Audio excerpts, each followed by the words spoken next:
Imagine un seul jour où des milliers de pas deviennent une marche vers la liberté.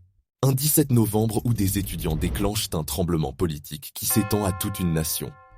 Voici l'histoire d'un instant suspendu et d'un changement historique global.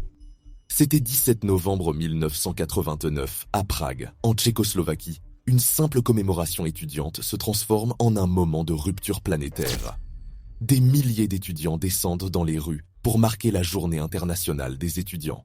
Ce jour-là, leur manifestation pacifique, initialement un hommage aux victimes de la résistance contre l'occupation nazie, est violemment dispersée par la police. Mais loin de les faire reculer, cette répression déclenche une colère générale. Les images sont transmises, les mots se propagent. Assez. La foule grandit par dizaines de milliers, s'étend au-delà de Prague, et un mois plus tard, la famille du pouvoir communiste cède. Le 17 novembre devient ainsi le catalyseur de ce que l'histoire nommera la révolution de velours. Un basculement non violent vers la démocratie. Ce jour-là, le régime qui, depuis 1948, maintenait un système verrouillé, vacille. Le 29 décembre, le Parti communiste renonce à l'idéologie d'État.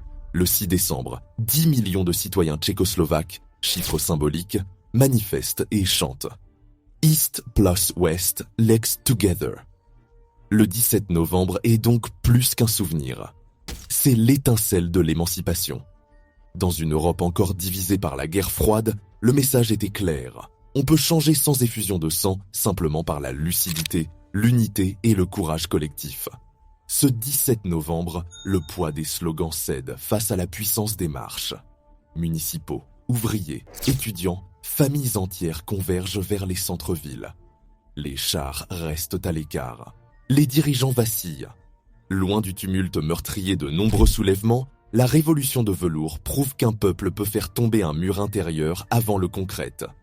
L'événement n'a pas seulement transformé la Tchécoslovaquie, il a allumé la mèche en Europe de l'Est, inspiré Berlin, Budapest, Varsovie. Le monde entier regarde.